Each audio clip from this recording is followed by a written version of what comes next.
etiología del trastorno por déficit de atención e hiperactividad. Si bien hemos revisado lo que es la conceptualización, ¿verdad? Sabemos que es un patrón persistente. Bueno, vamos a reafirmar ese conocimiento para que a la hora de nosotros dar el examen y a la hora de presentarlo a otra persona, frente a un grupo o a otra persona, lo que es el concepto y el reconocer el trastorno por déficit de atención e hiperactividad, nos va a quedar clarísimo que es un patrón persistente, ¿verdad? En la conducta, donde hay alteraciones en diversos ámbitos de la vida. ¿Qué quiere decir esto? Hablamos de dificultades para sostener la atención, para mantenernos de repente atentos, para estar tranquilos en un momento, ¿ok? Eso es importante. Entonces, según nuestro manual de diagnóstico, el básico que vamos a utilizar, que es el DSM-5TR, indican que el TDAH es un patrón persistente de falta de atención y o hiperactividad e impulsividad. ¿Qué quiere decir ello? En ningún momento acá nos nombra la agresividad, que fue la pregunta con la que cerramos la clase anterior, ¿sí? Para hablar de que esto es un trastorno, es un patrón persistente que va a interferir con el funcionamiento o el desarrollo, ¿ok? Cuidado con eso porque si se les pregunta, por ejemplo, es un patrón persistente de falta de atención, hiperactividad, impulsividad, agresividad que interfiere en el funcionamiento o el desarrollo, ustedes van a decir que no, ¿ok? Si hay niños que tienen un TDAH y que a su vez les acompaña una comorbilidad, ¿sí? Bien sea de conducta o hay un patrón o algún la dinámica familiar muestra o ayuda a que se instauren conductas agresivas, ¿verdad? Entonces, cuando esto lo tenemos presente, no significa que el TDAH como trastorno, que el niño con TDAH como tal cuenta con agresividad. Todo ser humano, todos los seres humanos tenemos ese rasgo también, así la agresividad un poco viene asociada a lo que es la falta de control de impulsos, a la emoción del enojo, ¿ok? ¿Por qué? Porque definitivamente las emociones son mecanismos de supervivencia. Y sí, a veces reaccionar de manera agresiva en algunos momentos funcionaba como un mecanismo, por supuesto hablamos de antes de la civilización, de defensa. Entonces, hemos ido civilizándonos en el transcurso del tiempo y esto hace que la regulación, por supuesto, cada vez sea mayor, ¿sí? Entonces, hablamos de que hay un patrón persistente de falta de atención y o hiperactividad e impulsividad que va a interferir. ¿Qué quiere decir que va a interferir? Que va a bloquear algunos logros, que va de repente, y no hablo de logros académicos, hablo de poder contener alguna emoción, de poder captar una idea o sostener ese pensamiento en el tiempo, de poder registrar tres órdenes al mismo tiempo, ¿ok? Entonces, allí hay una interferencia con el funcionamiento o el desarrollo de la persona, ¿sí? Podemos decir, pero si a los 5 años ya un niño puede memorizar tantas líneas según lo que hemos estudiado académicamente, porque este niño entonces le digo, oye, recoge la papelera, colócale una bolsa nueva, bota los papeles y acomoda la papelera como estaba y no me entendió. No es porque no hay una capacidad o una habilidad de comprensión. Muchas veces es porque el niño necesita tener muy clara la secuencia de lo que va a hacer para poderlo registrar y que tenga un acompañamiento para llegar a ejecutar, ¿ok? Entonces, a veces, incluso ahorita que la sociedad va muy deprisa, esa es una realidad tangible, vamos viviendo cada vez más acelerados, esperamos que los niños actúen como adultos, ¿no? Entonces, no porque un niño no pueda seguir 10 indicaciones significa que tiene TDAH. Ahí también tenemos que tener cuidado, ¿ok? ¿Qué cosas estamos demandándole al niño para poder evaluar si realmente hay una interferencia en cuanto a lo que es el desarrollo que, entre comillas, debe tener el niño? Porque para eso es que nosotros llevamos a los niños con frecuencia al pediatra, para llevar un seguimiento de su desarrollo, ¿ok? Y asimismo debería ser también con el acompañamiento psicológico para ver pues cómo vamos desarrollándonos a nivel socioemocional. Muy bien, la falta de atención, vamos a desglosar cada uno lo que es atención, lo que es hiperactividad y lo que es impulsividad, que no tiene nada que ver con agresión. Entonces nos queda claro que el TDAH, como base de su sintomatología, dentro de ella no existe la agresividad. Es decir, tener TDAH no es igual a tener a una persona con agresividad. ¿Ok? Que nos quede clarísimo eso, o sea, desmontado el mito de que el TDAH es agresivo. No, ese niño es insoportable, es necio, no hace caso, es agresivo, tiene TDAH. No, primero, no son síntomas reales los que se están diciendo, son juicios de valor. Entonces, no es válido para un diagnóstico. ¿Sí? Muy bien. La falta de atención se manifiesta de manera conductual en el trastorno por déficit de atención e hiperactividad, como, por ejemplo, cuando el niño se desvía de hacer sus tareas, no completa las tareas a tiempo o simplemente no las completa también. Recuerden que hay distintos niveles también. No sigue indicaciones, no sigue las instrucciones, pero ojo con esto, no es que no sigue las indicaciones porque desafía a la autoridad. Es que no las sigue porque hay una fuga, ¿ok? A nivel de memoria, vimos las funciones ejecutivas, ¿verdad? Entonces hay una fuga, hay un déficit para sostener esas indicaciones que me dieron y las olvido rápidamente, ¿ok? Porque mi atención se va a desviar a otra cosa, ¿sí? Muy bien. Dificultades para terminar los trabajos, las tareas, dificultad para mantener el enfoque.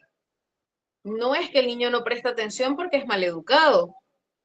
No es que el niño está viendo a todos lados porque no le importa lo que el docente está hablando o la mamá le está diciendo, ¿ok?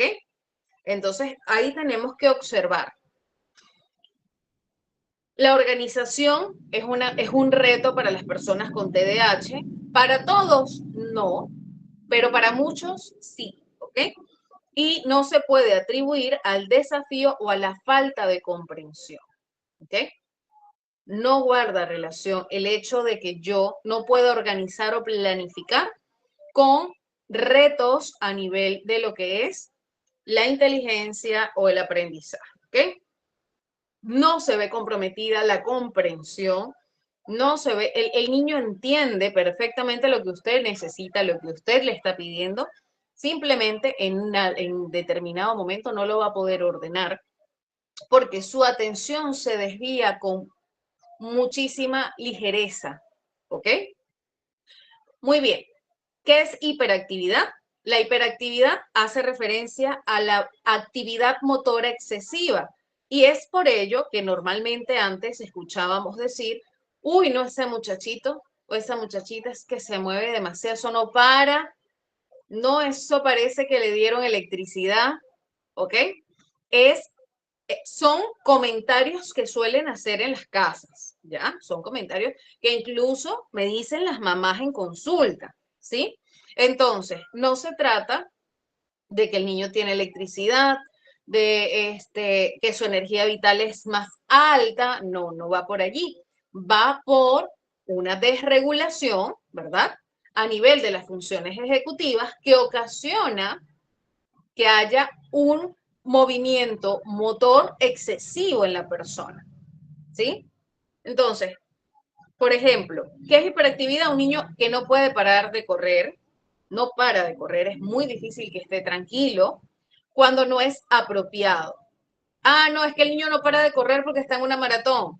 Eso no es motivo. Si yo voy a evaluar a un niño con TDAH, no me voy a ir que el niño participa de una maratón y tiene que correr, ¿verdad? O el niño hace un deporte y no voy a ir a evaluarlo en el deporte, Por ejemplo, ¿no?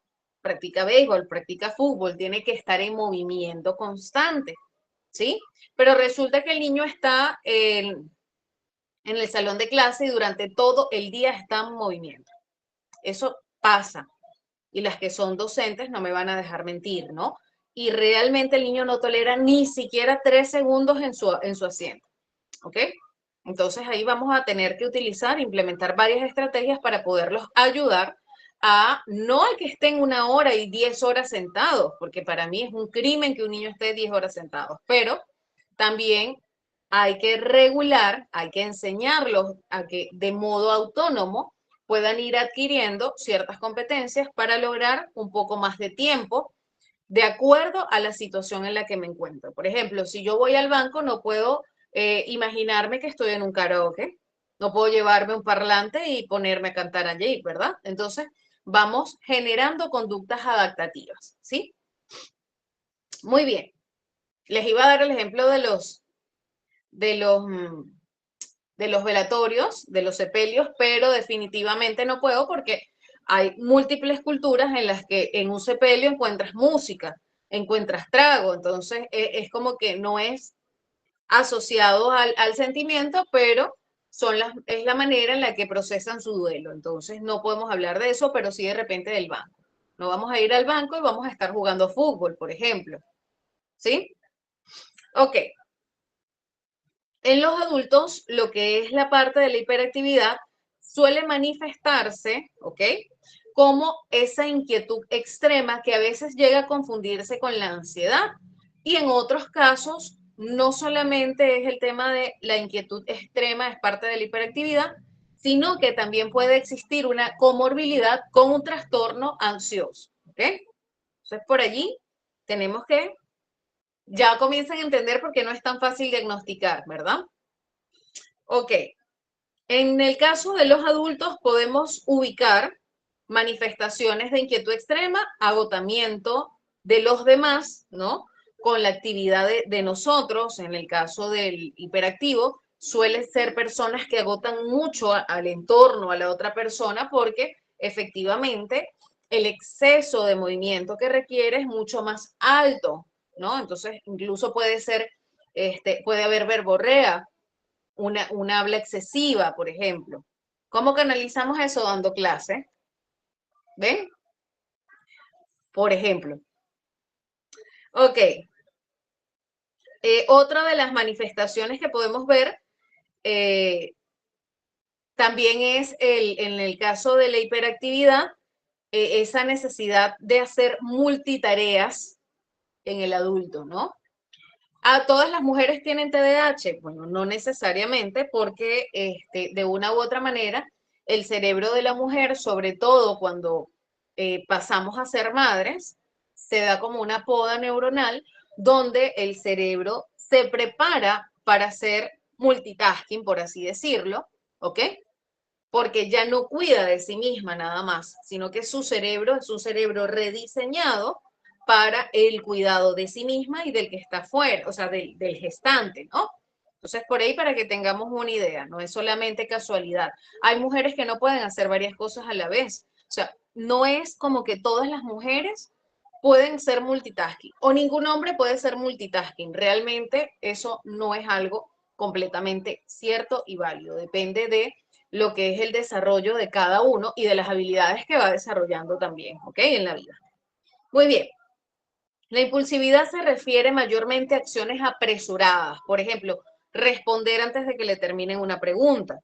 ¿Ok? Ocurre en momentos sin premeditación, no existe, no es como que voy preparado, voy programado a que cuando me pregunten tal cosa voy a responder tal cosa antes de que terminen, no. Es algo que fluye de manera imprevista, ¿sí? No hay una preparación antes de. Puede tener el potencial de dañar incluso a un individuo sin querer hacerlo. Por ejemplo, una persona con TDAH puede llegar a lanzarse a cruzar una calle sin haberse percatado de la señal de tránsito, ¿ok? Esas cosas pueden pasar. O incluso comienza a cortar y se distrae con otra cosa y se cortó. Agarró un cuchillo, está cortando una ensalada y se acordó de otra cosa se distrajo y se corta. ¿Ok? Muy bien. Por otro lado, la impulsividad va a reflejar un deseo de recompensas inmediatas, ¿sí? ¿Se acuerdan de la imagen que vimos en el video la clase anterior? Que decía, vas a querer buscar las recompensas. ¿Y ahora qué me vas a dar? Decía el cerebrito, ¿no? Eso quiere decir que cada vez que haga algo bueno me vas a dar una recompensa, ¿sí? ¿Por qué se da esto? Porque hay una alteración en lo que es el sistema dopaminérgico, ¿sí? Que guarda relación con lo que es el placer. Entonces, cada vez necesito mayor incentivo. Mientras más incentivo recibo, requiero de más incentivos. Eso quiere decir, necesito una gratificación constante, ¿ok? La impulsividad se ve reflejada, como les dije, en un deseo de recompensas inmediatas o incluso una incapacidad para postergar o retrasar las gratificaciones, ¿sí? Es como que no, yo lo quiero, y no es que sean malcriados, es una necesidad. Entonces, ¿quiere decir que se lo tenemos que dar inmediatamente cada vez que lo quieran? No, tampoco queremos decir eso. Eso lo vamos a ir trabajando de manera progresiva. Extinguimos conductas, instauramos conductas a través de un programa terapéutico, ¿ok? Muy bien.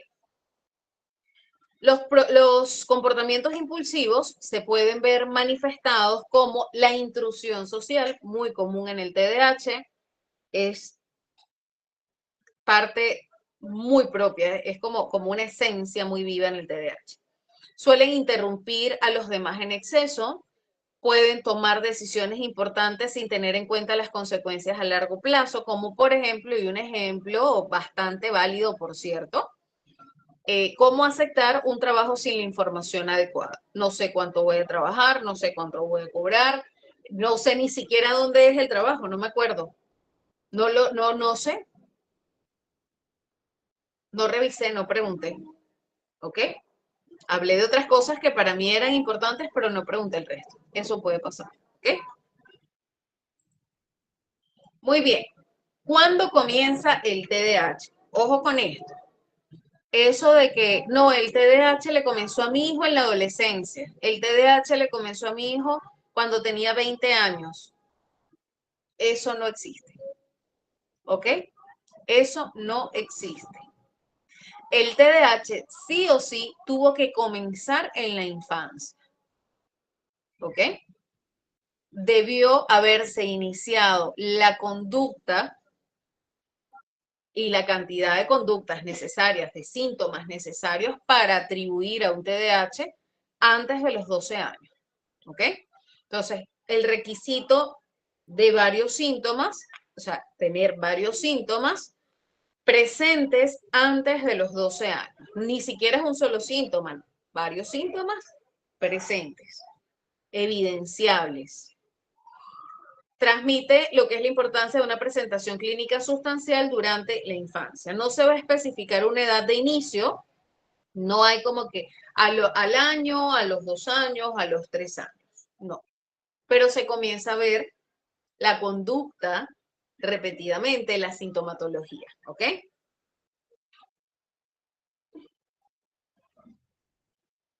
Ok, a ver, Jacqueline nos hace una pregunta, si es congénito.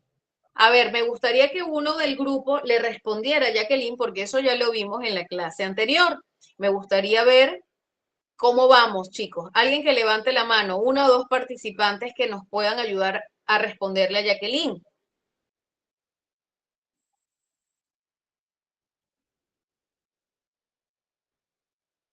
A ver, ¿quién levantó la mano? Saúl, abre tu micrófono, por favor. Aló, buenas noches. No. ¿Me escuchan? Sí, te escuchamos bien. Okay, buenas noches. Bueno, hay muchos factores que influyen, este, bien sean prenatal, pueden ser por el tabaco, el consumo de alguna sustancia o alcohol que influyan en el feto, también por partos prematuros, y influye también los factores ambientales ya cuando el niño está ya nacido, pues. Ok, Y muy bien. hereditario también, Ok, altamente hereditario. Ok, muy bien. Excelente, Saúl. Así es, tenemos varios factores que influyen, Jacqueline, ¿verdad? Te recomiendo que puedas ver la clase anterior para que lo puedas tener muchísimo más claro, ¿ok? Eh, Sin embargo, por acá tenemos a muchos estadistas. Me encanta. A ver, recuerden que el porcentaje de heredabilidad está entre el 70 y el 80%. Esas son las estadísticas que vamos a manejar, ¿ok? 70, 80%. En ese rango de heredabilidad que es lo que los científicos han demostrado en el rango que se encuentra la herencia a nivel genético. Ojo, ojo, ustedes pueden encontrar 30% no es real. ¿Ok? Por allí vi que alguien colocó 30%, eso no es real, entre el 70 y 80%. ¿Ok? Entonces, mucho cuidado con eso porque eso es pregunta de examen. ¿Sí? Muy bien.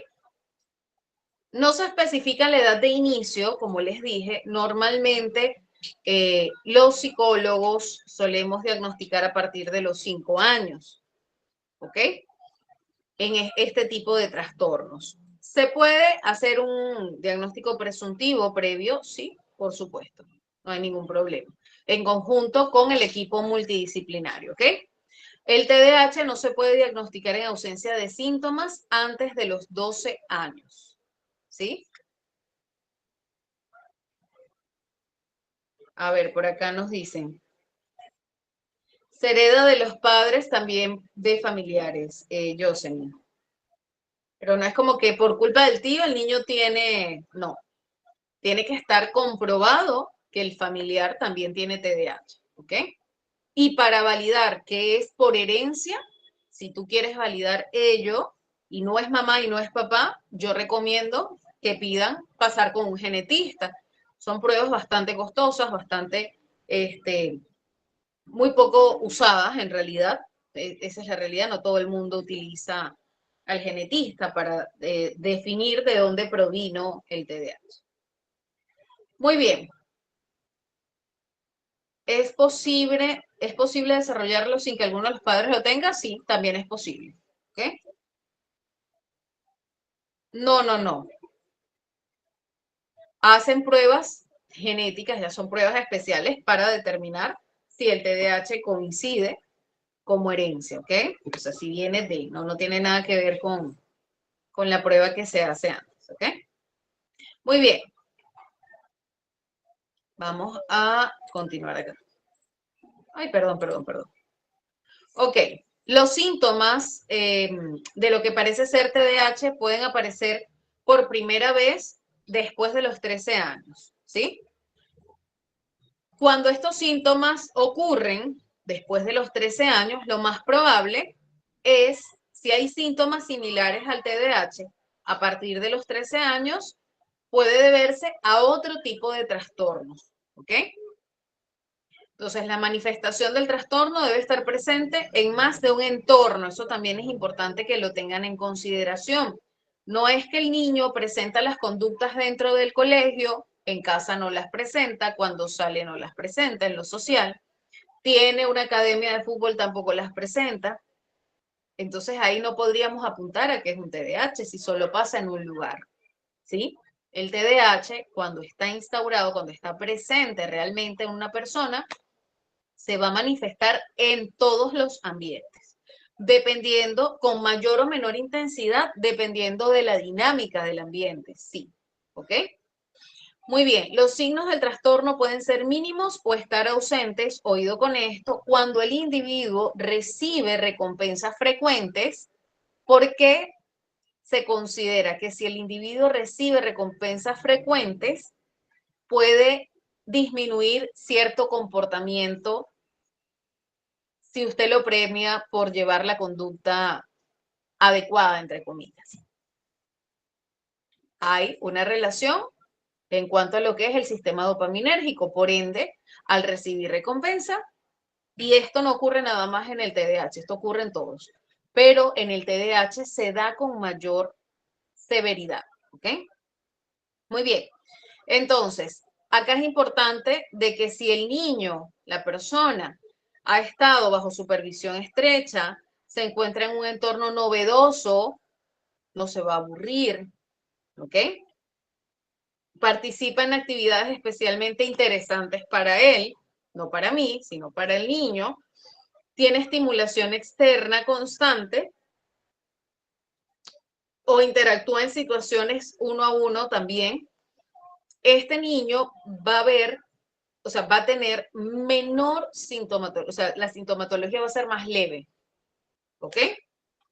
Una sintomatología más leve.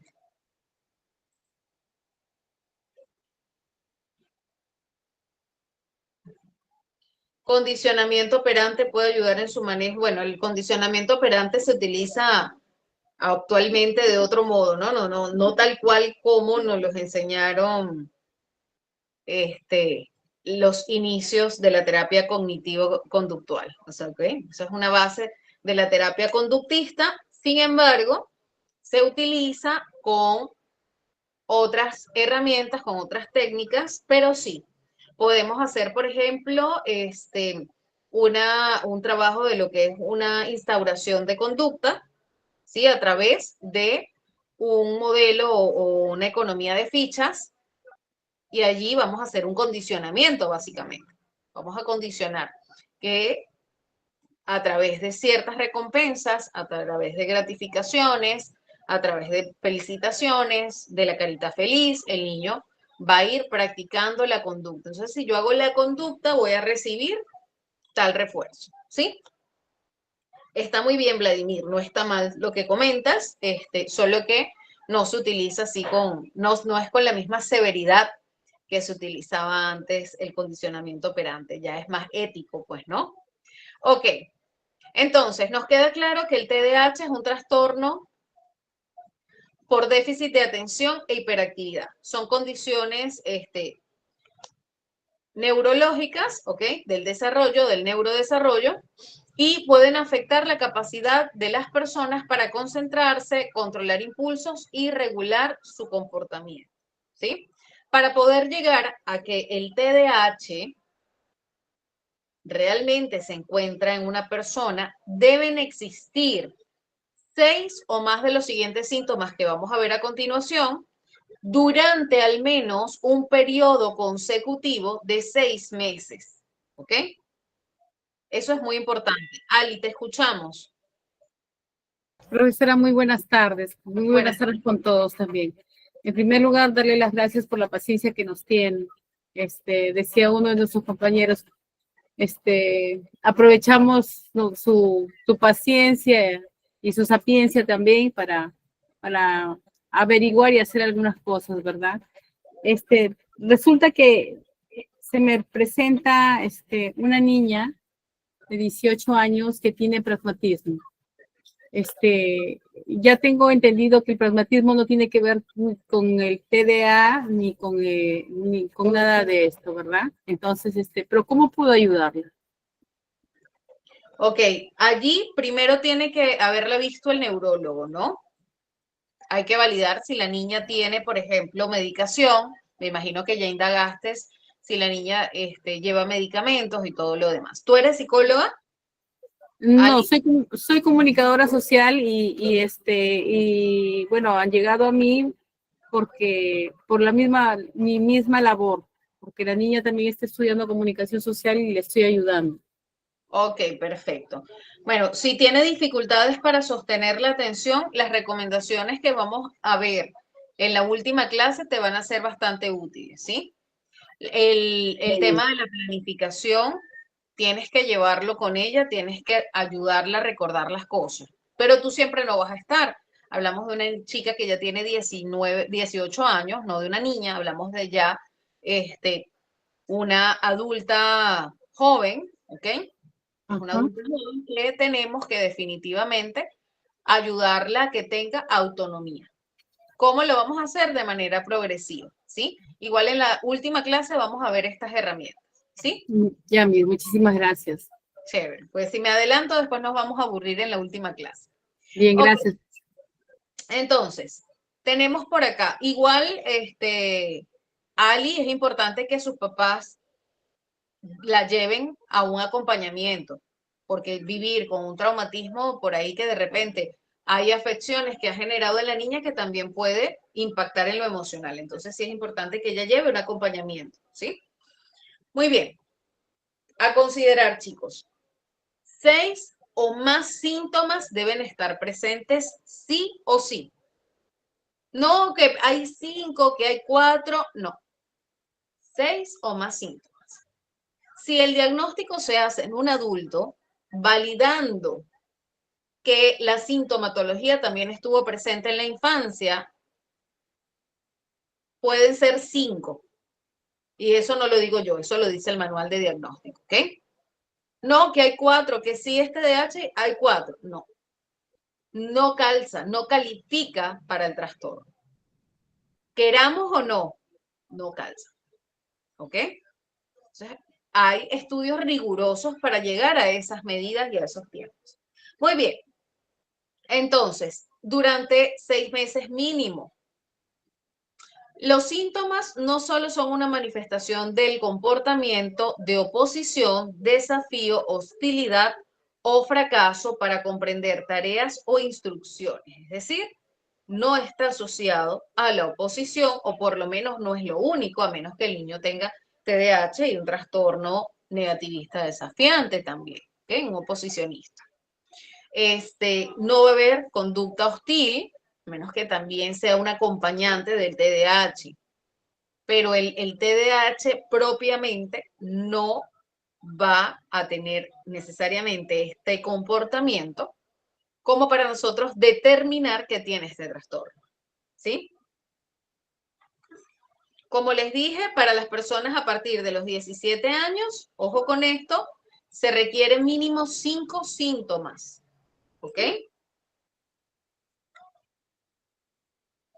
Ya, tiene que ser, para que ustedes, vamos a repetirlo para que nos quede claro, porque esto es un poquito confuso. Si la sintomatología apareció antes de los 12 años y se manifiesta desde niños, puede llegar a ser un TDAH. Se puede diagnosticar. Si la conducta del TDAH se manifiesta a partir, o sea, la conducta que nos dicen que debe tenerse para un TDAH se comienza a manifestar a partir de los 13 en adelante, lo más probable es que este no sea un TDAH, sino un trastorno ocasionado por otro motivo, o un trastorno de conducta, o algún otro trastorno que esté presente, ¿ok? O alguna situación que desencadenó esa sintomatología y el niño o la persona, el adolescente, requiere la contención o la supervisión por el área de salud mental, ¿ok? Entonces, 12 años para abajo, podemos diagnosticar TDAH. No quiere decir el niño tiene 13 años, no lo podemos evaluar. No. Es si el niño comenzó a presentar los síntomas a partir de los 13 años. Ojo con eso. Chicos, si no queda claro, avisen para poderlo, o sea, poderlo explicar mejor. ¿Ok? Muy bien. Por otro lado, Janina, ok. Perfecto, te explico, Janina. Nosotros nacemos, ¿verdad? Y comenzamos a presentar ya ciertas conductas. Si las conductas se manifestaron, las conductas que vamos a revisar ahorita en un momento, se manifestaron desde que nacemos o en algún momento de la infancia hasta los 12 años, de repente eran conductas no tan evidentes cuando tenía 5 o 6, pero a los 10 se comenzaron a ver más.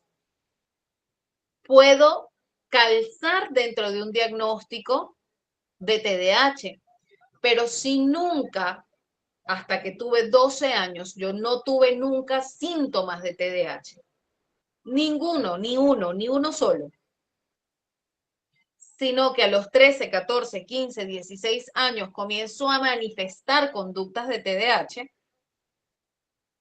que son síntomas que están dentro de el trastorno, fue por algún otro motivo, no porque tengo TDAH. Y lo desarrollé a los 13, 14, no existe eso, ¿ok? Cuando se manifiesta a partir de los 13 años, hay que evaluar y descartar otros trastornos o eventos que hayan llevado a esa sintomatología. Confírmame, por favor, si ahora queda más claro, Yanina. Muy bien. Excelente, chicos. Por acá nos dice Jacqueline, ¿cómo se puede ayudar a un niño con comportamiento agresivo? Los padres no quieren llevar a un especialista. Si los papás no quieren, no podemos hacer mucho. Lamentablemente la mamá, según el alumno, es agresiva, pero ok. Ya estamos hablando de una dinámica familiar disfuncional. Allí la primera que puede intervenir es la psicóloga educativa. Es la primera que puede intervenir. Del resto, si la mamá no está dispuesta, difícilmente, a menos que ustedes, si están en el Perú, lo demanden en el CICB. Y para eso hay todo un trámite que seguir para comprobar eso, porque sabemos que tiene que ser algo demostrable. ¿Ok?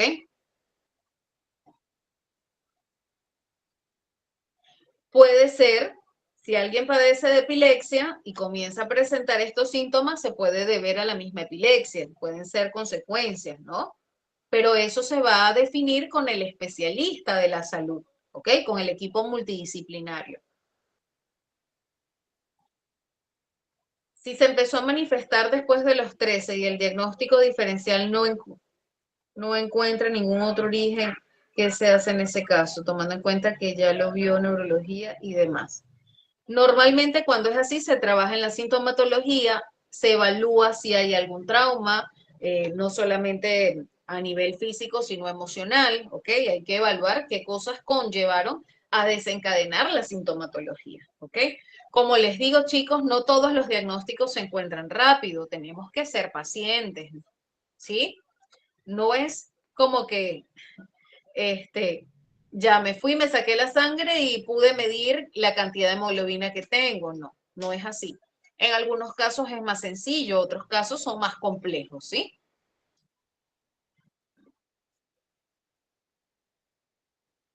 Aparte del problema de conducta, puede ser un trauma, un problema emocional, pueden derivarse de distintas cosas, puede estar siendo víctima de bullying, ¿ok?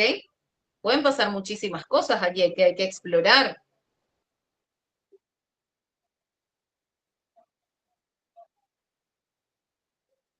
Ok, Wong, Erika, tú eres colega también, tú eres psicóloga. Me dices que llegó a consulta un joven de 14 años con TDAH, pero tiene problemas con las relaciones de los padres. Allí, si tú lo estás atendiendo, yo te recomiendo que involucres a los papás y que lleven una terapia familiar. ¿Por qué? Porque como tú sabes que trabajamos en terapia con el niño o el adolescente, porque ya tiene 14 años, perdón, trabajamos, si bien desde la base de la terapia cognitivo-conductual, pero también no podemos olvidar la parte emocional. Entonces, hay que incluir y hay que involucrar a los papás.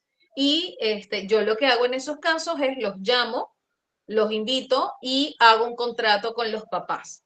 Que te recomiendo eso cuando tengas alumnos, pacientes con TDAH, lo trabajes en las primeras sesiones, el contrato.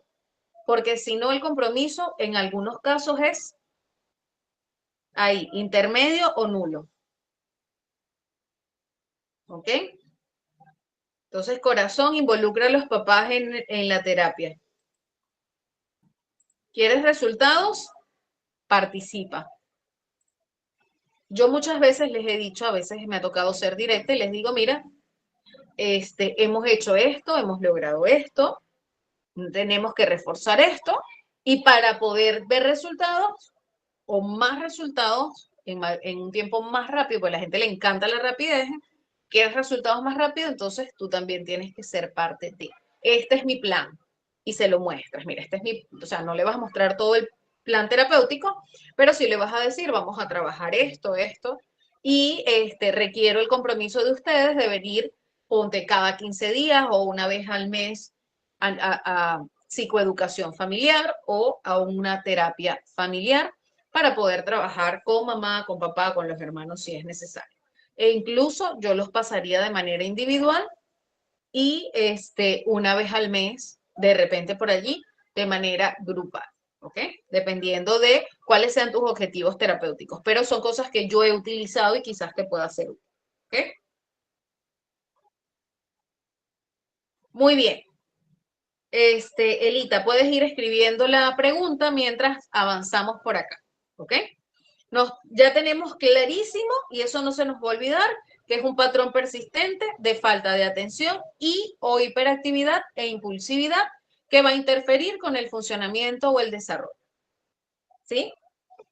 Para hablar de los síntomas de la falta de atención, ya dijimos que son 6 o más síntomas en el caso de los que tienen 12 años para abajo, 16 para abajo. Los que tienen 17 para arriba solo necesitan 5 síntomas para poder llegar a tener un diagnóstico, ¿sí? Estas conductas debieron estar expuestas y haber sido manifiestas durante al menos 6 meses consecutivos. No es como que se portó así una semana, 3 semanas no, una semana sí, eso no aplica. 6 meses consecutivos debió presentarse la conducta, ¿ok? Muy bien. Vamos por acá. Y se presenta en más de un lugar, ¿ok? Muy bien. El primer síntoma para llegar a establecer un diagnóstico de TDAH predominante inatento, es decir, con falta de atención, 1. A menudo no presta mucha atención a los detalles o comete errores por descuido en el trabajo escolar, en el caso de los adultos, en los informes, en los trabajos como adultos, en los trabajos en las cosas que tienen que redactar en sus lugares de trabajo. Hostilidad o falta de comprensión de tareas o instrucciones, ¿ok? Ay, perdón, me fui hacia otro lado, discúlpenme. Les repito de nuevo la primera sintomatología. A menudo no presta mucha atención a los detalles y comete errores por descuido en el trabajo escolar, en el trabajo o durante otras actividades, ¿sí? Pueden pasar por alto detalles, pierde, se olvida de algunos detalles, el trabajo es inexacto, ¿no? Entonces me tocaba recortar una parte y resulta que la pegué mal. No la recorté bien, la pegué mal, se me olvidó, la dejé a medias, dejé el trabajo en la casa, ¿ok? 2. A menudo tiene dificultades para mantener la atención en tareas o actividades de juego, ¿ok? Tiene dificultad para permanecer concentrado durante conferencias, conversaciones o lecturas largas. Entonces usted ve al niño, usted lo puso a ver una película de 1 hora y el niño no tolera la película de 1 hora y empieza a hablarle, ¿ok? 3. A menudo parece no escuchar cuando se le habla directamente. ¿Se acuerdan del video de Pablito? Qué mejor ejemplo que el video de Pablito, ¿verdad? ¿Ahora entienden por qué les coloqué el video de Pablito? Muy bien. A ver. 4. A menudo no sigue instrucciones y no termina el trabajo escolar, las tareas domésticas o los deberes en el lugar de trabajo. 5. A menudo tiene dificultades para organizar tareas y actividades, ¿ok? E incluso para manejar tareas secuenciales, dificultad para mantener los materiales y pertenencias en orden, ¿ok? Aquí es donde se ve el tema de la desorganización. Si queremos hacer un diagnóstico, tenemos estos 5 síntomas, es un adulto o tiene más de 17 años, ya sabemos que con ello ya tiene una base bastante potente para ser un posible TDAH. ¿Ok? Muy bien. 6. A menudo evita, le desagrada o es reacio a participar en tareas que requieren un esfuerzo mental sostenido. No es porque sean flojos, es porque normalmente ese tipo de trabajo suele ser aburrido, suelen ser agotadores para ellos, se les olvidan las cosas, no los completan, ¿ok? 7. A menudo se pierden cosas necesarias para las tareas o actividades, pierden el material escolar, como les dije, los lápices, las llaves las dejan dentro del carro, todas esas cositas que pueden ocurrir. 8. A menudo se distrae fácilmente con estímulos extraños, ¿ok? En el caso de adolescentes y adultos pueden ser pensamientos, ojo, que se diferencia del pensamiento de la ansiedad porque no guarda relación con una preocupación, sino un pensamiento cualquiera que no necesariamente es una preocupación. A menudo es olvidadizo en las actividades diarias, hacer tareas, hacer mandados, ¿ok? Devolver llamadas, pagar facturas en el caso de los adolescentes o adultos, ¿sí? Estos son los síntomas principales, los síntomas que tenemos que considerar a la hora de un diagnóstico sobre el trastorno por déficit de atención e hiperactividad predominante inatento, es decir, el que tiene falta de atención, solo falta de atención. Resulta que mi caso no es falta de atención nada más. Mi caso es más el tema de la hiperactividad y la impulsividad. Vamos a revisar cuáles son estos síntomas, ¿ok? Dentro de los síntomas, igual vamos a considerar 6 o más. Si tiene 17 años a la adultez, se consideran 5, ¿ok? Sabemos que debe estar presente durante 6 meses, lo mismo que hemos hablado antes, ¿ok? Comencemos con el primer síntoma del TDAH de tipo predominante, hiperactivo, impulsivo. 1. A menudo juguetea o da golpecitos con las manos, con los pies, se retuerce en el asiento. Lo que yo estoy haciendo ahorita. Moverse, se mueve, necesita moverse. ¿Ok? 2. A menudo deja el asiento en situaciones en las que se espera que permanezca sentado. Usted se lleva al niño al odontólogo y el niño brincó, saltó, se montó en todos lados en el odontólogo, ¿no? No es un lugar adecuado. Entonces trabajamos en esa adaptabilidad también. A ver, a ver. Muy bien. 3. A menudo corre o trepa en situaciones en las que no es apropiado. Como por ejemplo, puede limitarse o sentirse inquieto. Si somos adultos, normalmente pasa que si estamos en un lugar donde tenemos que permanecer tranquilos, sentados, entonces empezamos a mover los pies y no necesariamente hablamos de que esto es un signo de ansiedad o que tenemos el síndrome de las piernas inquietas. Entonces, cuando vamos a juzgar un movimiento de alguien, no podemos hacerlo de una manera muy ligera. Mira, es que mueve las piernas, tiene ansiedad, pues nosotros a veces somos expertos y les digo, nosotros los psicólogos no nos atrevemos a emitir ese tipo de comentarios. Mira, tiene ansiedad porque mueve. No, no lo hacemos porque sabemos que puede deberse a múltiples factores, ¿ok? Hay que comprobar primero. Ok, muy bien. 4. A menudo es incapaz de jugar o participar en actividades de ocio en silencio. A menudo está en movimiento, actúa como si lo impulsara un motor, no puede estar quieto o se siente incómodo por un tiempo prolongado, ¿ok? Por ejemplo, en un restaurante donde se tardan demasiado en llevarle, no va a estar tranquilo. De repente va a llamar al mesero 20 veces, de repente se levanta, viene, va, ¿ok? A ver, nos quedamos en las 5. A menudo habla en exceso, lo que les decía de la verborrea, ¿ok? Puede soltar respuestas antes de que alguien haya terminado la pregunta. Participan con mucha frecuencia en las clases, por ejemplo.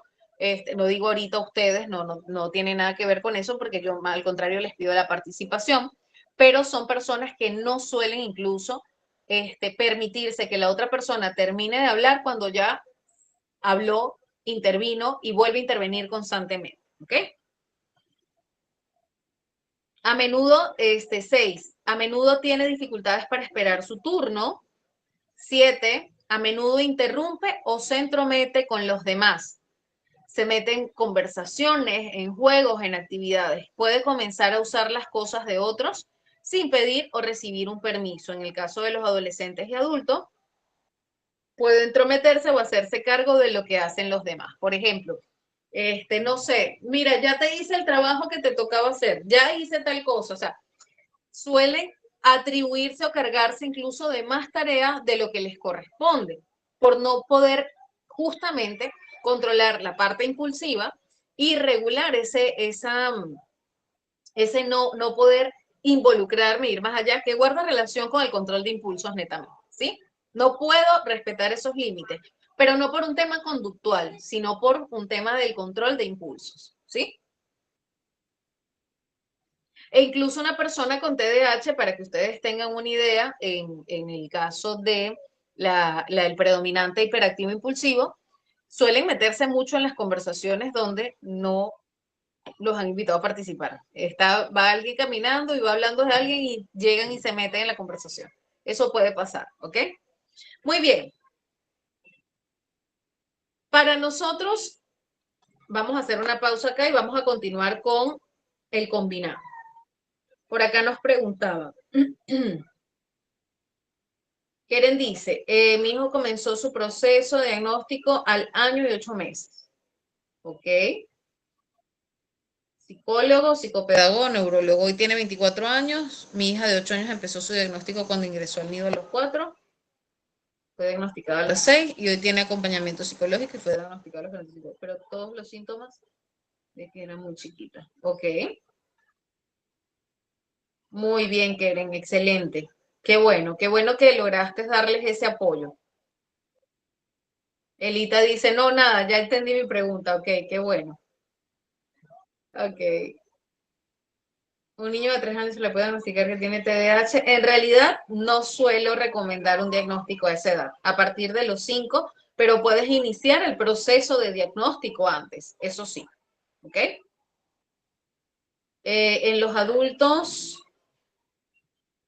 y luego hacer otra cosa, o sea, claro, eso guarda más relación con lo que es la falta de atención, más que con la hiperactividad. ¿Ok? Hablan y gritan constantemente, esperando que sus compañeros los noten y se rían por lo que él está haciendo. Están buscando. Jacqueline, en ese caso hablamos de otro tipo de aspectos, no. O sea, ellos no hacen, la persona con hiperactividad no hace las cosas buscando aceptación. No se mueve, no es impulsivo para que lo vean, no es así. O sea, lo ven justamente por su hiperactividad y su impulsividad, pero no porque él está buscando que lo vean, ¿ok? Tienes que pasar por psicología, neurología y de ahí te van a indicar si requiere algún otro especialista, ¿ok? Así es algo que no pueden controlar. Muy bien, chicos. Como les dije, tenemos 3 presentaciones. La predominante inatenta, la predominante hiperactiva impulsiva, ¿ok? Que deben cumplir con los criterios que ya les he mencionado. En el caso de la combinada, cuando hablamos de una presentación combinada, hablamos de que deben estar presentes 6 o más síntomas de cada uno de las predominancias, es decir, del inatento y del hiperactivo impulsivo, para poder hablar de un TDAH con predominancia combinada. Es decir, tenemos prácticamente 12 síntomas o más. ¿Sí? En el caso de los adultos, 5 síntomas de cada uno. No hay combinada porque existan 6 síntomas de uno y un síntoma de la otra predominancia. Ahí no se toma en consideración como una predominancia combinada, ¿ok? Si realmente, como dice Saúl, suelen ser sin filtro las personas que tienen TDAH de tipo hiperactivo impulsivo. En realidad, Arely, si está toda la sintomatología, el neurólogo, el psicólogo y todos están de acuerdo, no hay problema con que lo diagnostiquen a los 3 años. Yo no recomiendo hacerlo previamente. Yo prefiero esperar a los 5 años. ¿Qué hago yo? Doy un diagnóstico presuntivo, ¿ok? En esas edades.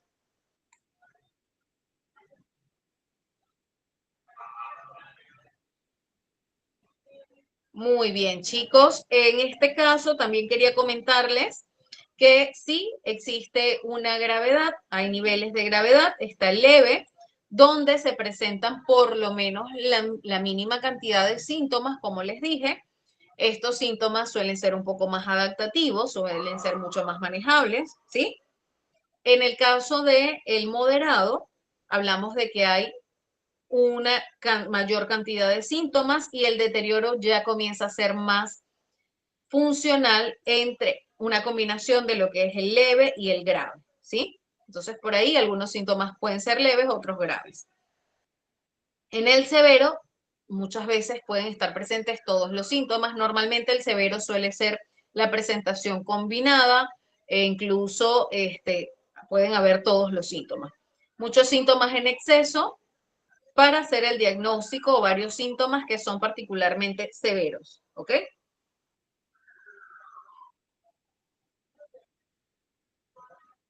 Aleida, yo no recomiendo el diagnóstico antes de los 5 años porque el cerebro todavía está, en esos primeros 5 años el desarrollo es mucho más rápido. Entonces, a los 3, 4 años es bastante común que los niños se muevan con bastante fluidez y energía, ¿no? O que no sigan ciertas indicaciones. Entonces, como que llegar al diagnóstico para mí es algo un poco más insustancial, para mí, ojo, ¿ok? Pero como les dije, no hay una edad de inicio de diagnóstico, ¿ok? Violeta, yo siempre recomiendo, si es posible, pasar por neurología, a menos que el psiquiatra haya chequeado lo que es la parte del lóbulo y todo lo demás, ¿ok? Muy bien. Muy buenas preguntas, chicos. Excelente. Ok, acá les acaban de encontrar un pequeño resumen con algunos ejemplos, ¿sí? Quiero compartirles un video. Sí, me distrajo la policía totalmente, chicos. Se da el desarrollo, mi vida. Claro, nuestro cerebro se termina de desarrollar por allí a los 26 años, ¿ya? Pero los primeros 5 años de vida son muy importantes. ¿Y qué sucede? No solamente es el tema del cerebro. El niño está explorando. Los niños en esas edades tienen mayor dificultad de seguir algunas indicaciones, pueden, su motricidad, su movimiento puede ser mayor y no necesariamente está atribuido a un TDAH, ¿ok? O sea, es propio de un niño de 3 años que brinque, que salte, que se mueva con bastante frecuencia, ¿ok?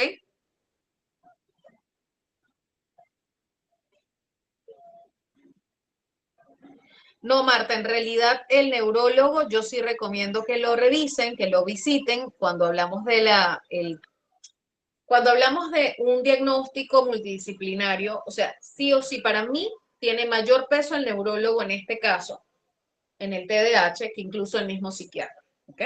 No quiero desmerecer, por supuesto, el psiquiatra también es parte del equipo multidisciplinario, pero el neurólogo tiene un peso muy importante. Es un trastorno del neurodesarrollo, compañeros, recordemos eso, ¿ok?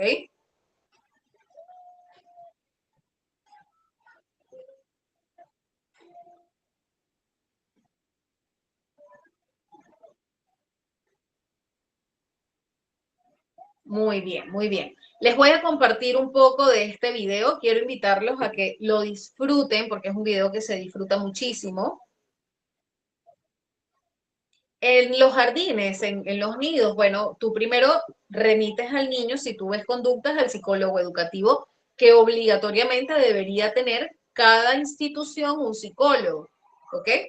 Y el psicólogo, en conjunto con lo que es el ámbito directivo, solicita una reunión con los papás, luego, si es necesario, se hace una derivación a psicología clínica, ¿ok? Muy bien, chicos. Ahora sí. Por favor, prestemos mucha atención porque vamos a evidenciar bastantes síntomas, bastantes casos en este video. Personas sujetas a estereotipos y prejuicios responden a preguntas enviadas por espectadores anónimos. Con el Alzheimer solo se pierde la memoria. ¿Te molesta que te llamen loco? Cuando conoces a alguien, le dices que tienes el VIH. ¿Te costó aceptar tu discapacidad? ¿Te has visto en la calle por tu mala cabeza? ¿La esclerosis múltiple es mortal?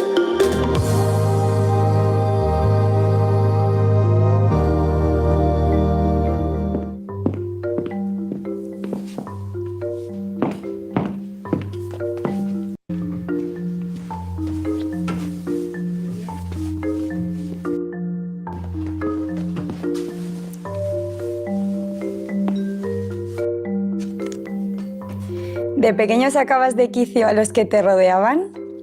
Pues claramente sí, ¿vale? Cuando tienes TDAH, que es trastorno por déficit de atención e hiperactividad, pues se caracteriza por tener un déficit de atención y encima ser un terremoto. Entonces, claro, tu familia se vuelve loca. Antes y ahora suelo sacar muchísimo de quicio a mis padres y a mi hermana, sobre todo.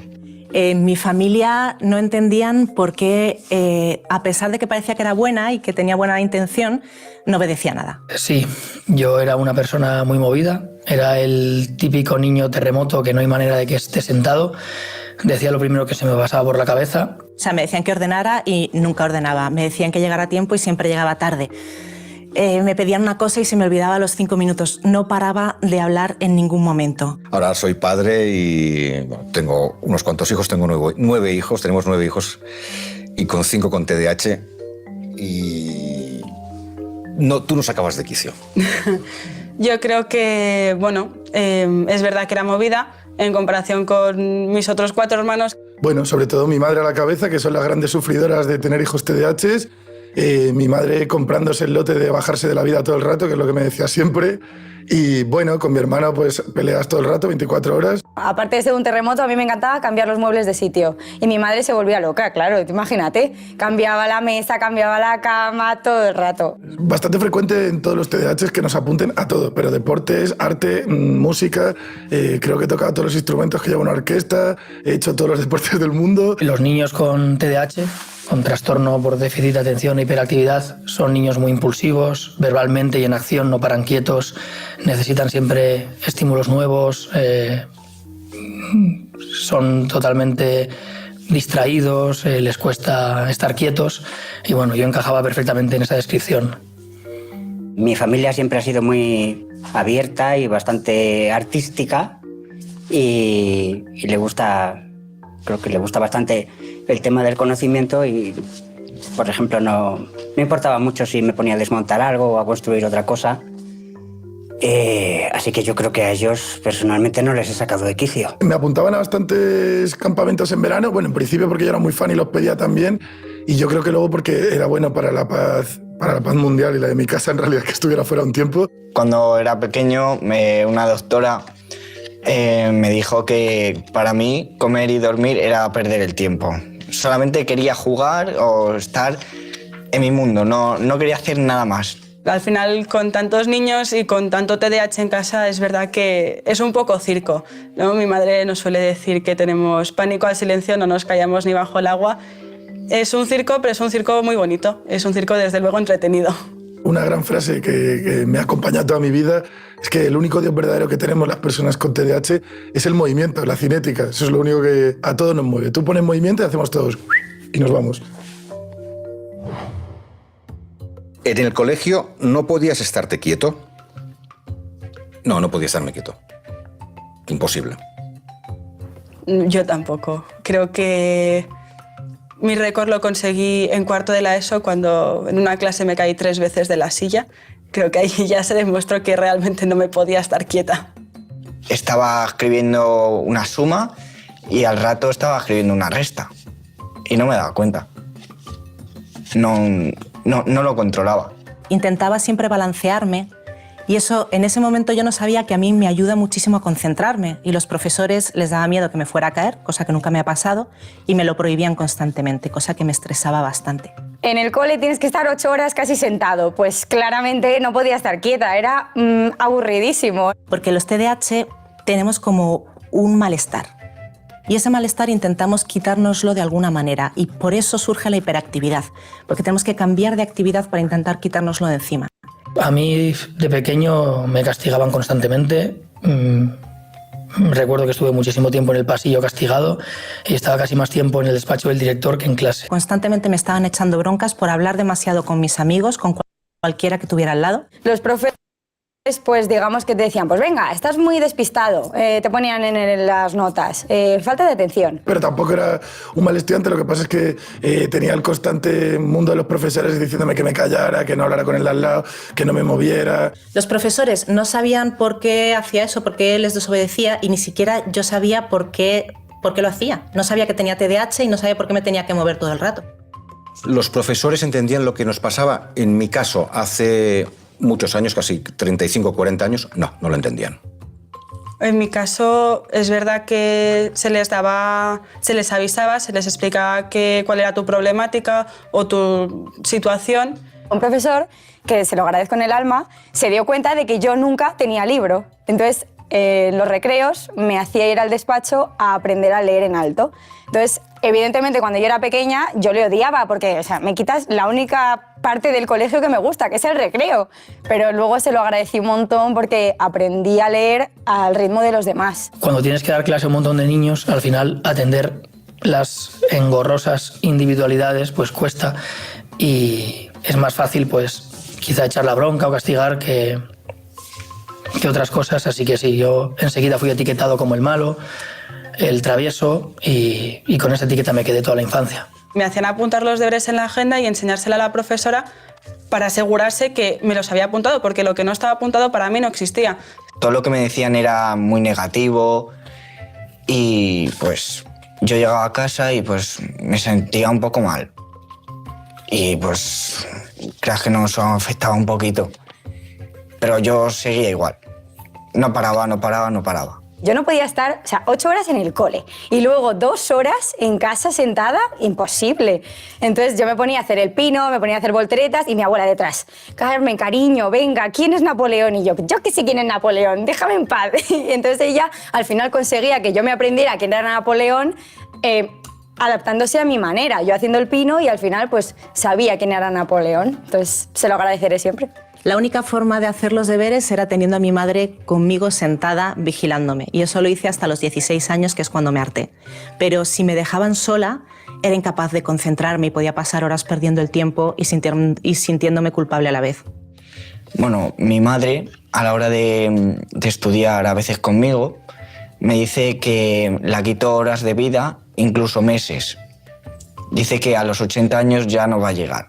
Pero somos muy buenos a la hora de aprender cualquier tipo de cosa que a la gente le parezca que no sirve para nada.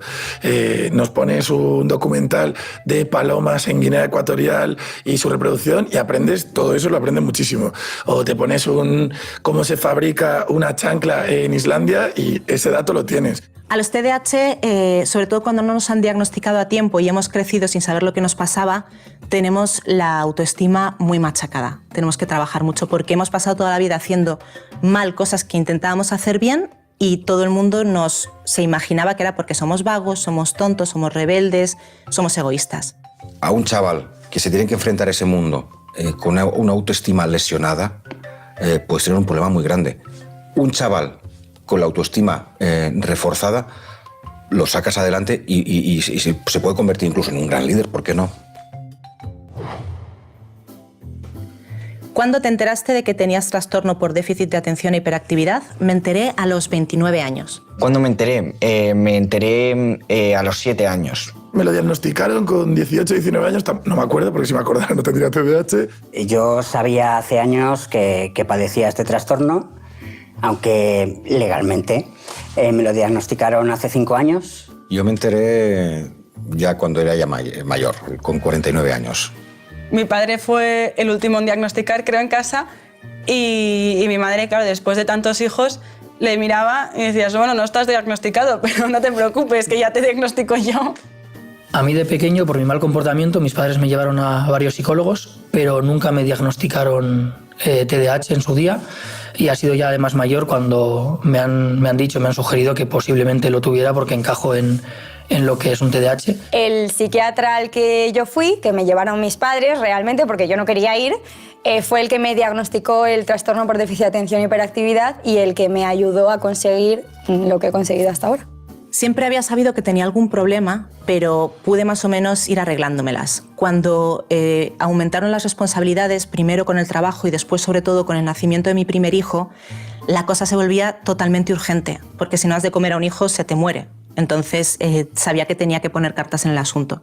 Pues como ya estábamos todos un poco a por uvas, como se dice en la casa, nos hicieron un estudio, nos mandaron a Barcelona a hacernos un estudio a mi abuelo, mi padre, mi hermano y yo.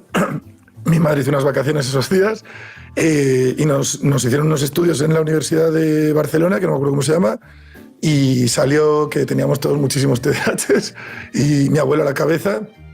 Empecé a frustrarme en la ESO, allí empecé a tener crisis de ansiedad porque no llegaba y entonces a raíz de esas crisis de ansiedad me diagnosticaron un trastorno de ansiedad y al ver de dónde venía vieron que efectivamente era un trastorno de déficit de atención con hiperactividad y que esa era la causa de mis ansiedades y de mi frustración académica.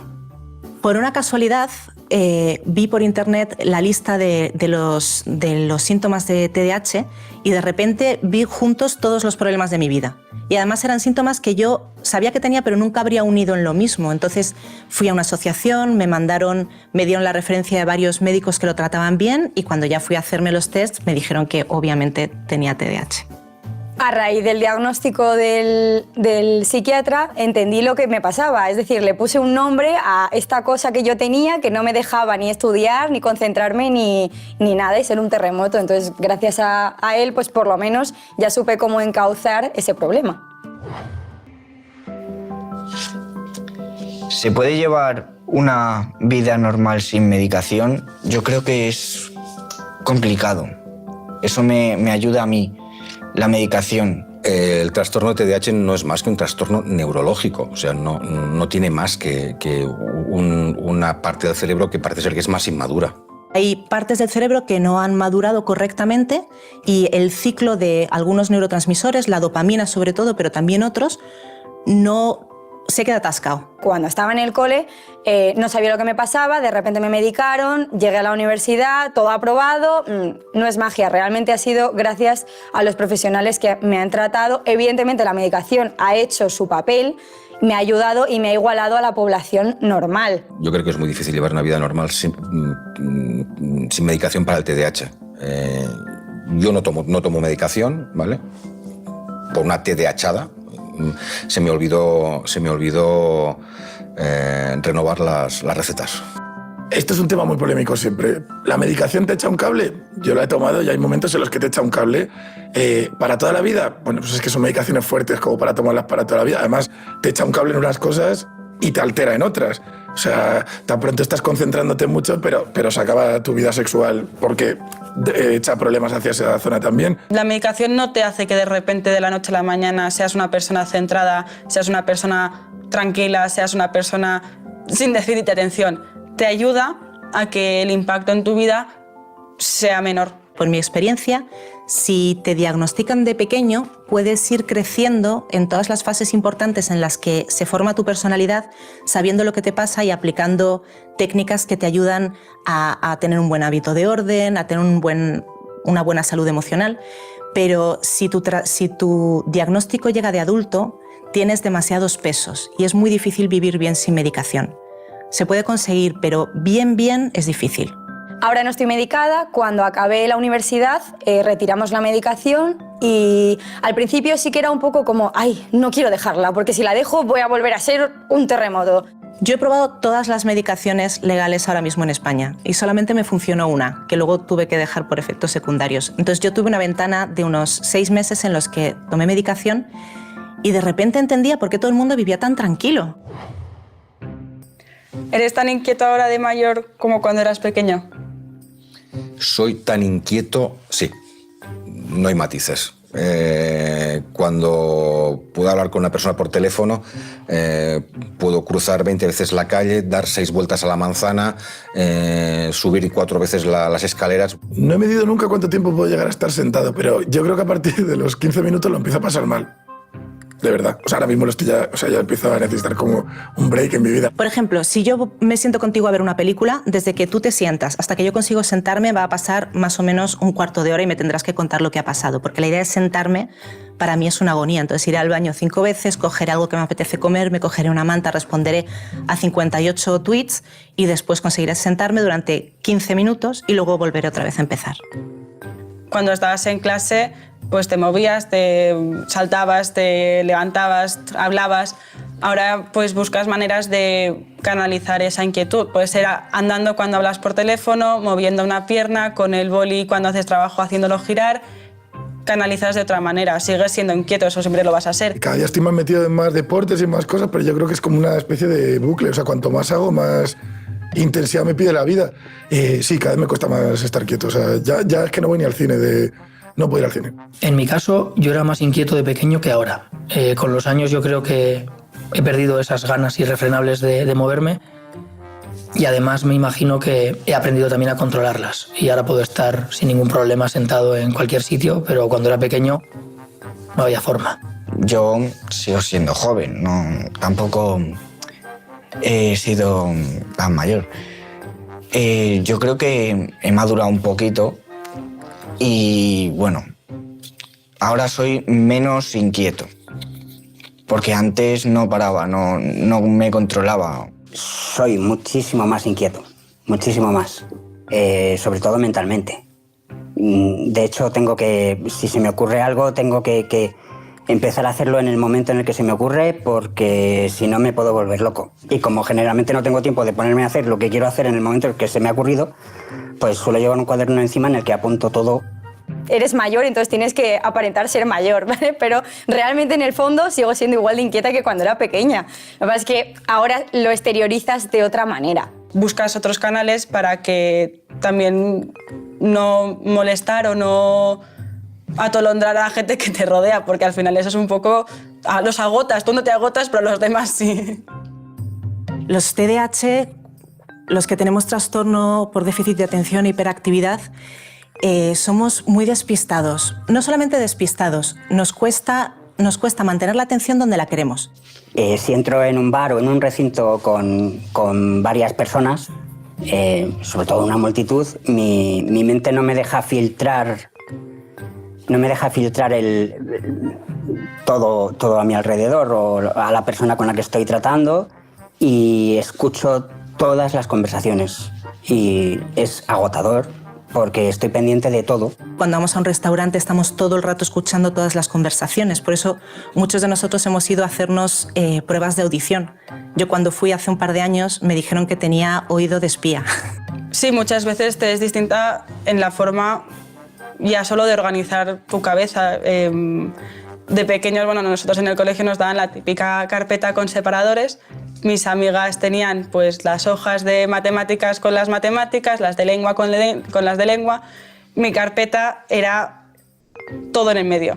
Donde tenía que poner dónde te iba cada cosa, mis hojas estaban en medio, mezcladas, pues ciencias con matemáticas, con lengua, con historia. Y mi cabeza es un poco así. Porque los TDAH no somos capaces de ordenar. Nosotros necesitamos el orden tanto como otros. Yo estoy segura de que hay TDAHs que se autoengañan diciendo que les encanta el caos, pero necesitamos el orden. Y sin embargo no paramos de generar caos. Soy muy caótico, no sé coger una cosa y meterla ordenadamente en una estantería.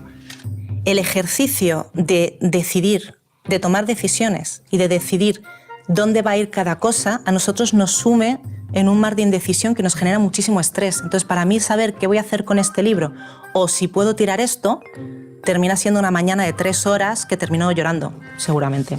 La rutina es el infierno. Es una tragedia. O sea, es divertido porque en casa igual te levantas por la mañana y ves que mi madre pues, nos está recordando: lávate los dientes, tú te tienes que hacer la cama, tú tienes que desayunar, porque una rutina tan sencilla como la de levantarse, desayunar, ducharse, lavarse los dientes, te lía.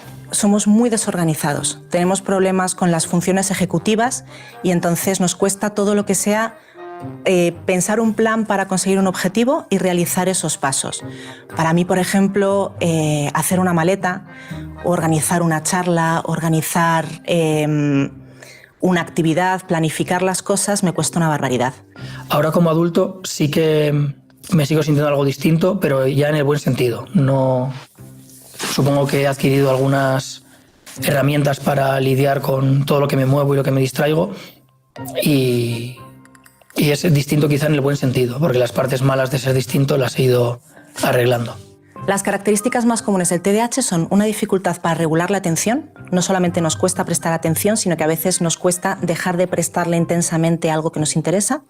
La organización, las funciones ejecutivas, el sentido del tiempo, el sentido de la orientación, una dificultad para regular las emociones y también una hipersensibilidad incluso física a todos los estímulos que nos llegan por todas partes. A veces hacemos comentarios que no van con mala intención, pero que están completamente fuera de lugar. El don de la oportunidad no es lo nuestro. El TDAH tiene un rigor en los filtros mentales menor que otra persona. ¿Y luego te ves diferente? Pues sí, porque nunca sabes cuándo puedes hablar y cuándo no puedes hablar.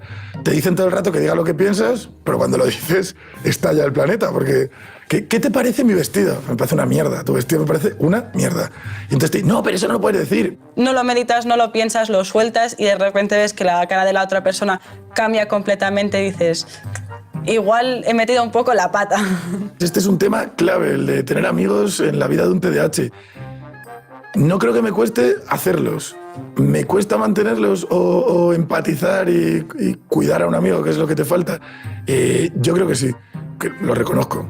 Muchas veces se me olvidan cosas importantísimas de su vida que me han contado, que se van a casar, que se ha muerto su madre, que tienen un examen, y es muy fácil que lo interpreten como falta de interés. Al ser una persona dispersa, te olvidas de contestar un WhatsApp, te olvidas de que has quedado con una persona, llegas tarde y parece que estás descuidando esa amistad.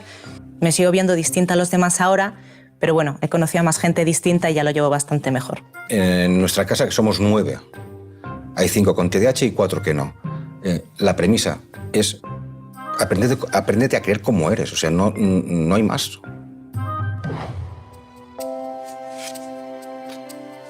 ¿Qué ha sido lo más frustrante de tu vida?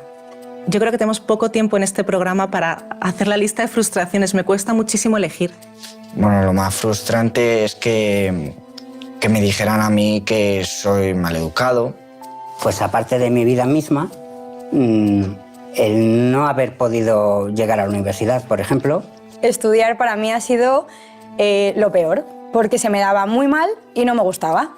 Esa desorientación me llevó a abandonar mi gran pasión, que era hacer cine. Mi mayor frustración es, bueno, levantarte por la mañana, hacer tu lista de cosas que tienes que hacer durante el día y un día ver que has conseguido hacer las 25 cosas y al día siguiente ver que no eres capaz de hacer ni media. Sobre todo en el ámbito de lo personal, de los amigos a los que no he podido estar, a los que no he podido responder cuando me necesitaban por estar distraída con otras cosas, que es algo que nos cuesta mucho.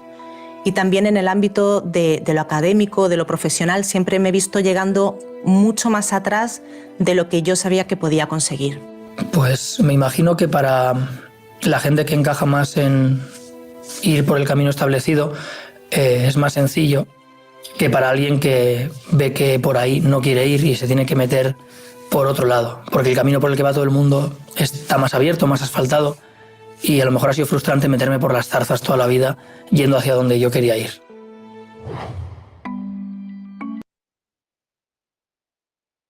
Ok, muy bien, chicos. Ustedes van a tener el enlace también, ¿sí? Realmente es un video bastante largo, pero bastante nutritivo para poder comprender lo que es el TDAH, sobre todo después que hemos evidenciado cuál es la sintomatología, ¿ok? Ahora, por acá tenían algunas preguntas, algunos comentarios, por acá estuve viendo. A ver. Jacqueline, en sí, cuando tú vas al psicólogo, ¿verdad? O cuando vas al psiquiatra o al neurólogo, te van a preguntar, bueno, en el caso del neurólogo te va a preguntar si llevas una referencia o si vas por tu cuenta. Allí se hace una historia clínica donde se te pregunta cuál es el motivo por el cual tú vas y tú vas a indicar, bueno, yo creo que hay esta sintomatología y hay una serie de herramientas para poder llegar al diagnóstico de TDAH. Hay test psicométricos que nos ayudan a evidenciar que sí están los síntomas, que sí están las conductas. Estos test psicométricos están basados en el manual de diagnóstico también, ¿ok? ¿Se tienen que aplicar? Sí. ¿Se tiene que llevar la historia clínica? También, ¿ok? ¿Es un proceso de distintas sesiones? Sí. Y conjuntamente, en el caso del neurólogo, hacen otros estudios, ¿sí? Puede ser de repente por allí una resonancia, pueden hacer diversos estudios para poder llegar a concluir que sí existe el TDAH. Muchas veces tan solo con la entrevista el neurólogo también puede llegar a esa conclusión, pero ojo, lo ideal es que de acuerdo a la gravedad se realice alguna observación a nivel médico también, ¿ok?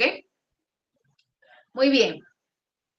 Para mí es un poco fuerte escuchar su hijo necesita medicación, pero entre un grupo de padres sí. Muchas veces es fuerte para todos, ¿no? Incluso hasta cuando nos dicen a nosotros mismos que tenemos que tomar la medicación.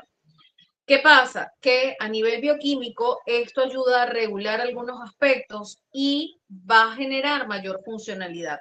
De acuerdo a cómo se va trabajando con el acompañamiento psicoterapéutico, muchas veces esa medicación también se extingue, es decir, no necesariamente es de por vida. Hay casos en los que sí, hay casos en los que no. Entonces, imagínense que ustedes padecen del corazón, que les digan que deben tomar una medicina y no se lo tomen. Pasa lo mismo, ¿ok? Entonces, vamos a desmitificar el uso de los medicamentos por allí, ¿sí? ¿Cómo manejamos los psicólogos el tema del TDAH? Es un trastorno muy común, efectivamente, muchos colegas lo pueden tener, muchos lo podemos tener. Bueno, tenemos creo que una ventaja a veces, ¿no? Si vamos a consulta, los que vamos a consulta, que es obligatorio en realidad que los psicólogos llevemos terapia también, ¿no? Lo primero es conocerte. O sea, lo primero para el psicólogo y para el que no es psicólogo que tiene un TDAH es el autoconocimiento, ¿ok? ¿En qué momentos pierdo el control? ¿En qué momentos? Y la planificación, ¿ok? La planificación ayuda muchísimo. Ubicar algunas herramientas de contención también. Entonces, bueno, por allí es posible. Imposible que por allí no se les escape la sintomatología, eso sí, también se va a escapar, ¿ok?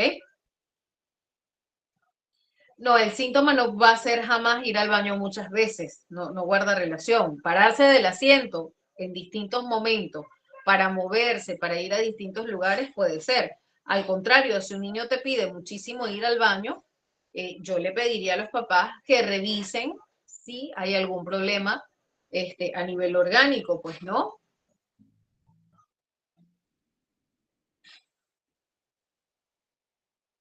En realidad es difícil que le impidamos a un niño, yo en eso sí estoy de acuerdo, si un niño necesita ir 100 veces al baño, pues hay que ir y hay que notificar al papá, porque no podemos prohibirles a un niño, o sea, si un niño tiene más ganas de ir hoy al baño 10 veces, no podemos, nosotros no medimos eso es algo fisiológico, ¿ok?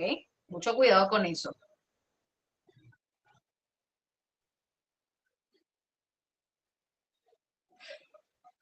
Ok. Bueno, chicos, muy bien, me alegra que... A ver, no me queda clara tu pregunta, Leida, por qué da el TDAH? No, ¿por qué? O sea, entiendo que es por qué se ocasiona el TDAH. Eso lo vimos en la clase anterior, corazón. Te recomiendo que puedas visualizar el video. En alguna, no, Teresa, no podemos ver esa clase porque recuerda que es público general y eso tendría que hacerse con especialistas de la salud mental nada más, ¿ok? La siguiente clase vamos a ver comorbilidad y en la última clase vamos a ver lo que son herramientas y recomendaciones en el caso de que tengamos tengamos el trastorno o tengamos familiares con él o alumnos, ¿ok? Muy bien, chicos, ahora sí, llegamos al final de la clase. Me extendí un poquito con el video, pero vale la pena. Les mando un gran abrazo, nos vemos el día lunes. Recuerden ingresar porque no deja de ser importante la clase que sigue. Y la última de cierre es donde están las recomendaciones. Si ustedes están aquí por la sintomatología y saber qué pueden hacer, entonces definitivamente no nos podemos perder ninguna, ¿ok?